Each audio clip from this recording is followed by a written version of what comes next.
Bismillahirrahmanirrahim. Assalamualaikum warahmatullahi wabarakatuh. Perkenalkan, nama saya Naufal Ilmi Arkam dari kelas 10 TKJB nomor absen 22. Kali ini saya akan membacakan biografi dari Pangeran Diponegoro. Negara Kesatuan Republik Indonesia mempunyai deretan daftar nama pahlawan Indonesia yang berjuang merebut kemerdekaan dan mengusir penjajah dari tanah air. Salah satu pahlawan yang sangat berjasa yaitu Pangeran Diponegoro.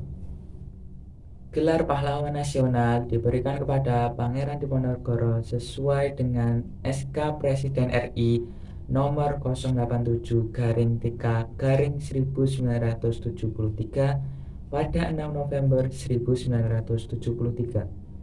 Gelar ini diberikan untuk menghormati dan mengapresiasi Pangeran Diponegoro dalam peristiwa Perang Jawa atau yang dikenal dengan istilah Perang Diponegoro. Yang pertama, latar belakang Pangeran Diponegoro. Pangeran Diponegoro lahir di Yogyakarta pada Jumat 11 November 1785 dari ibu yang merupakan seorang selir bernama R.A. Manggarawati dan ayahnya yang bernama Gusti Raden Mas Surojo yang di kemudian hari naik tahta bergelar Hamengkubuwono III. Pada saat Pangeran Diponegoro lahir, ia diberi nama Raden Mas Mustahar yang akhirnya ia diberi gelar pangeran dengan nama Pangeran Diponegoro pada tahun 1812 ketika ayahnya naik tahta menjadi Hamengkubuwono III.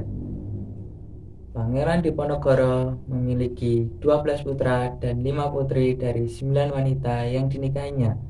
Saat ini, seluruh keturunan Pangeran Diponegoro tersebut hidup tersebar di Indonesia, bahkan sampai luar negeri termasuk Australia, Serbia, Jerman, Belanda, dan Arab Saudi. Yang kedua, Pangeran Diponegoro menolak diangkat menjadi raja. Pangeran Diponegoro sadar bahwa dirinya terlahir dari seorang selir. Ia pun menolak permintaan ayahnya Hamengkubuwono III untuk diangkat menjadi raja.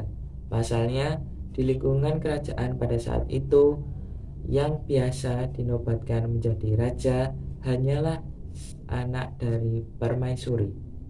Yang ketiga, Perang Diponegoro.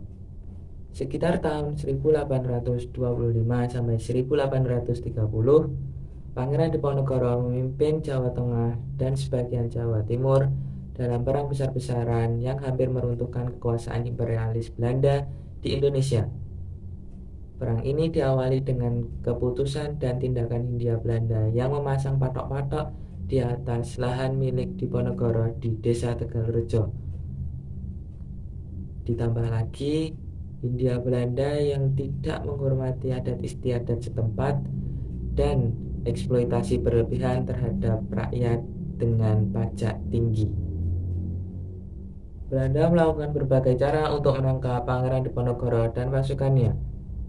Belanda membuat taktik sayembara, barang siapa yang dapat menangkap atau membunuh Pangeran Diponegoro akan diberikan hadiah yang sangat besar, yaitu 20.000 gulden atau emas.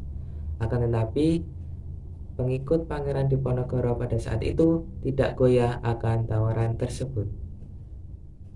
Yang keempat, akhir hayat Pangeran Diponegoro. Belanda berhasil menangkap Pangeran Diponegoro beserta keluarga dan pengikutnya pada 20 April 1830 yang kemudian dibawa dengan kapal Pollux menuju Manado. Sesampainya di Manado, Pangeran Diponegoro beserta rombongannya langsung ditawan di Benteng Amsterdam. Selanjutnya, ia pun kembali dipindahkan ke Makassar hingga akhirnya pada 8 Januari 1855, Pangeran Diponegoro meninggal dunia dan dimakamkan di kota tersebut.